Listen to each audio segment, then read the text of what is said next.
but tukitoka hapo kuna history nimetoka kuona saizi so iko kwa justice.gov. So justice.gov ni the United States Attorney's Office, District of Minnesota. Then skia this was posted on Thursday. Kenyan national charged with international money laundering in feeding our future fraud scheme. Then kakua Ahmednaji Sheikh helped his brother Abdiaziz Farah's stash millions in Kenya. Then Minneapolis. Ahmednaji Maalim Aftin Sheikh, 28, a resident of Kenya, was indicted today with conspiracy to commit international money laundering for his role in the Feeding Our Future fraud scheme, announced acting U.S. Attorney General Joseph H. Thompson. Sheikh is the 74th defendant charged in this scheme, the largest COVID fraud scheme in the country.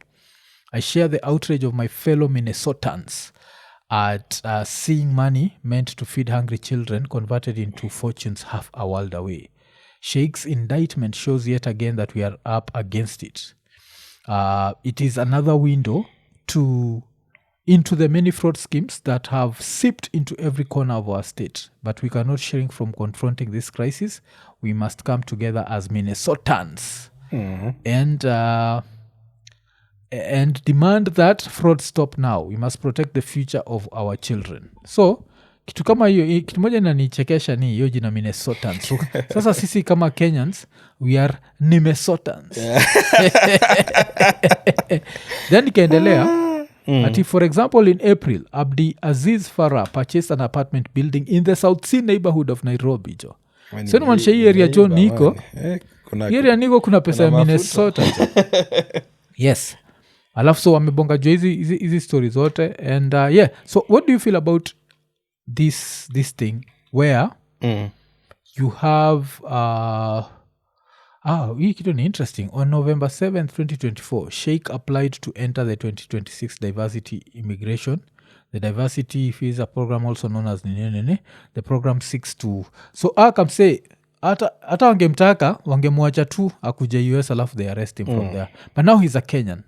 But ukisikia kitu kama hii what comes to mind? Because nimekuwa nikiambia wa Kenya that right now lazima ujue we live in a global village. So just cause someone is committing a crime in the US and you're helping them in Kenya does not mean that hautapatikana. So even like part of the things ile walishare when they were writing up ilikuwa ni defendant Sheikh and Abdiaziz Farah regularly exchanged text messages about their ill-gotten wealth. For example, on July 3rd 2021 Abdiaziz Farah texted Sheikh, "You're gonna be the richest 25-year-old, InshaAllah." Sheikh responded, "I love you so much." Then Abdiaziz and Sheikh also exchanged messages and photos of the cash that was sent from Farah in the United States to Sheikh in Kenya. Because the first thing you advise ni the minute muliba doya states mko mnafaa kuenda Iran or some one of those countries. There's no extradition. There's a beauty in working systems. There's a beauty in working systems that they may not flag something immediately, but they'll flag it. But they'll flag it ultimately. Yes. Because at least if there's a transparent audit of the system, at some point it will be flagged. Uzuria US, I think they still hold, even though it's being corrupted by some guys at the top, they still hold a lot of their laws to be sacrosanct to an extent. Yes. And crime, what you cannot, crime is not accepted. Yes. At all levels of the society. Like no criminal is praised. Yeah. It's not accepted. And if you can be in crime, but if you don't get out clean, the system will get to you irrespective. Now for the US, I think they have laws that ukiiba pesa za Americans, irrespective of where you are in the world, you are answerable. Yes. To their legal system. And I think this is something that a lot of people don't understand. Unajua, watu understanding, you think that just because you're in Kenya and someone is in the States anafanya commit crime that you don't stand. So the only thing that maybe can save you is eventually if you're taken to America, you won't be in a maximum security prison. So utapelekwa ile hautadinywa sana unaweza dinywa Lakini, but there was the other jango you saw the jango who was he'd gone to Mexico to supply guns to the cartel. you don't say. Yes, so alikuwa anataka kusupply guns to the cartel and he was arrested in Morocco. But the guns, he was supplying a Mexican cartel with guns and these guns were supposed to be used on US. Kwani which level is the guy Ilikuwa kamchaka fulani ka rich ama flash. high Wajaka level. These ones that post photos zile za Mwanagaza magold wameingia za magold scams kila siku. so gold scouts zinakuwa za jaka.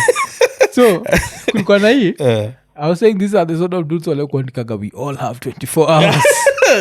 Wako pale like you said I want to supply gas to a cartel. Like a cartel. Not even like Nini, a cartel. Yes. So for a cartel to trust you, you have to be some real don. So this one was him, he was arrested in Morocco. And him nojo he's going to straight to maximum security. Just kuna watu wa maximum na kuna watu sasa ka huyu sheikh whatever he might think atapelekwa kwa hizi medium security ama minimum security. But still the other one wataniniwa alafu afterwards unadipotiwa. Nani alipatiwa 11 years Hushpuppi alipewa 11 yeah so he'll get out when he's still alafu najua Hushpuppi sasa shida ni atatoka alafu sasa aishika amesota. So the only way if Hushpuppi wants to be rich, you know the only thing he can do after coming out of jail start a church. Salvation. I used to be a scammer. Wacha ni cheki jail for how many years. Yes. The judge initially rejected the plea of defendant's motion for a delay of judgment on November 8th, 2022. Hushpuppi was sentenced to over 11 years, 135 months in a federal prison. He's currently imprisoned at FCI Fort Dix in Germany and has a scheduled release date of 6th August 2029. So kwani hii imekauntiwaje cause 2029 from ni day and night. So inagonga like half. Cause America wakauntigi hivyo. America ukaunt like mwaka half. Moja wa mwaka moja jo. Yes. Kuna manini hapo. Alafu najua uziweka bado iliwekwa tu kwa hiyo Department of Justice So ukienda kwa Department of Justice Nigerian man sentenced to over 11 years in federal prison for conspiring to launder tens of millions of dollars from online scams. So raya jina yake ilikuwa ni Ramon Olorunwa Abbas, a 40-year-old Nigerian. Known by his Instagram handle as Ray Hushpuppi. Lakini jamaa alikuwa naishi. That guy was living big kwa Dubai nini.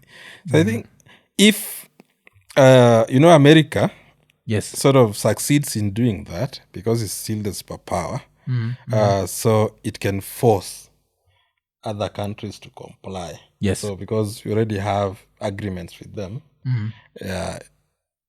bilateral agreement in terms of those legal doctrines. Mtu akifanya nini hapa, this is the process. So it helps that they still maintain. And I think for them, I know in capitalism sort of operates on the principle that if I have capital and I can pay for this labor to do this kind of economic activities, and then whatever products or services I generate, I can sell in a market at a profit, and then itengenezeza juu. So that for them is like the highest level of honesty. Like there's complete transparency. That's why hata hizo list za mabillionaires, it's easier to trace the source, whose money is coming from whether it's from valuation of their shares in the companies they own. So it's easier. So it helps. So kama do inaingia tu kwa account, ama there's a lot of transfers going to your account, they'll be able to flag. Yes. Because for them, money has to come from this job that you're doing to your account, and then it pays this and that for you to live in that space. Ama kama unasaidia watu somewhere. So that sort of ensures that because the it's a modern economy, so almost everybody's in the system. Like there's almost complete financial depending. Hakuna watu wenye wako kwa system. So it's easier to trace. Like when 2 millions are flowing in the system. Yes. But sasa wewe, when you look at this, kama do you think enough Kenyans have that information that you can't steal money just because you are far? Back in the days, it used to be like, I'm sure even the Yahoo boys, wale wa Nigeria, back in the days, they were never pursued. Sikuzi unajua they are pursued. You defraud some old woman in America, wanakujia hapa, umemdefraud $3,000, they spend $100,000 to come for your ass in Africa. Ndio kupeleke huko. But I feel like people don't understand. Because hata wakiwa, you're going to be the richest 25-year-old. No, ni vile tu unajua tu life. When things are so smooth, you tend to forget that you're actually stealing. You know? It's just like what we have here, even in government, people in political positions. Yes. There are certain things that they do that are it's stealing. Yeah, it's corruption, it's stealing. Yeah. But because it's how you always do things every day. Yeah, you forget it. Right? Yeah, in a baki, like for you it's just like ni God mazi, Yeah. Yeah, but it's a crime. So kama, for example, mtu mwenye, because even that one, kiambwa, you'll be the richest 25-year-old. When he says inshallah, that's God willing. Yeah, that's God willing. So ashasa how he's stealing. No, it doesn't occur to them. For them, it's just like they are making money. Yeah. They're making money. You have 24 hours. Yeah, you have. Like Buddha Joe 24 hours yako na yangu ni different. So, but a good system, they'll get to you. I think that's also why I always talk good about China, but not about Russia. Yes. Or North Korea or stuff. Because China has also created its laws in such a way that you can't cheat the Chinese system in the society. Yes. Ukiiba pesa za gava, they'll get to you and utaikwa jela, you'll be hanged, So that kind, I think that is what makes now those countries to actually maintain. Yes. Because there's nothing seeping out of the system. Hakuna leaks. Yeah? But unajua huku kwetu, you can see like you have a budget of 4 trillion. Utashtukia 1 trillion imetoka from the country. That is 1 trillion that should have sorted stuff. Imeenda to some bank account in some foreign country. And now, like how Switzerland used to be. So our guys still, they go stash it huko. Those guys give as loans to their businesses huko. Yes. Yeah, because you are not going to get like, you've stolen millions of dollars. You're not going to go one day and then say upewe zote. Because they have built their rules there of how much you can access that money. So you still take it there. They use it to finance development. Then you die here. Nobody knows that you had millions of dollars in some Swiss account. Yeah. Hizo zinaisha hivi. Hizo zinaenda and then because we're also passing you for corruption huko. Wezi enda like, I'm the grandson of Mobutu Sese Seko. It's like, who is that? I want he used to be a dictator in DRC. Wapi mse? Hiyo do wametumia huko. Imeingia kwa system.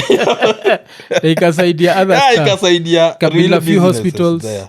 Na pia build a few hospitals. Build hospitals. Like guys Africa, are having free education there. Africa pesa yetu limepelekwa na leaders outside. Yeah. Is so much money. So like much. when you think about it. So But me I think all pia neza sema like for anyone watching this anafaa ku understand. This is just utasema like podcast za Kenya zisipatiagi info, tunapatiaga information. The information is mtu asikudanganya. If someone approaches you from a foreign country, especially America. Kusmusemaga kama anataka kuiba pension ya watu, naiba pension card schemes huko. Hizo ndio ukicheza na za Europe, as long as si Eastern Europe. Ukicheza na atika Norway hivi, unajua hapo utapelekwa jela, ni soft life. Hizo majela mse. Lakini US, first of all unashindwa ukiingia pale kwa airport uko naenda kutinyo. Kwa piga gym. Yeah, wasao piga gym. Alafu naturally wasao wa bigger kutushinda. Unafikaga pale unapata nutrition. Wasao wamekula vizuri tu. so nenda pale usha nini, so it's not worth it. Ekonene nimeinterrupt show kukuremind juu ya lemfi. Sisahau lemfi kupatiaga very competitive rates ikikam to exchange rates, lakini apart from that ukitumia promo code ikonini unabaki umepata $20 cashback on your first transaction. Na kitu moja na cheki jo, kuna hapa watu 55 wako US na Canada, washa verify accounts zao, lakini bado hawaja transact jo. So baki umetransact jo, your first $100 utapata $20 cashback. Na pia usisahau kama tayari usha transact, umekuwa ukitransact through lemfi, for every $50 umekuwa ukispend, umekuwa ukijishindia reward points. Na hizi reward points pia kuna vile tunaweza end up tukiziboost. Tunaziboost aje? Sasa nataka ubaki umeregister for the newsletter ya lemfi. Newsletter ya lemfi hatutakutumia vitu za kipumbavu itakuwa tu kukutumia very good offers. For example, very soon wasome register for the lemfi newsletter watakuwa wakipata reward points zile wanabaki wametumia kwa their airline tickets. So when ni Samabani una plan kukuja Kenya, how need hizo points najua for your airline tickets. Make that airline trip very cheap ama much cheaper.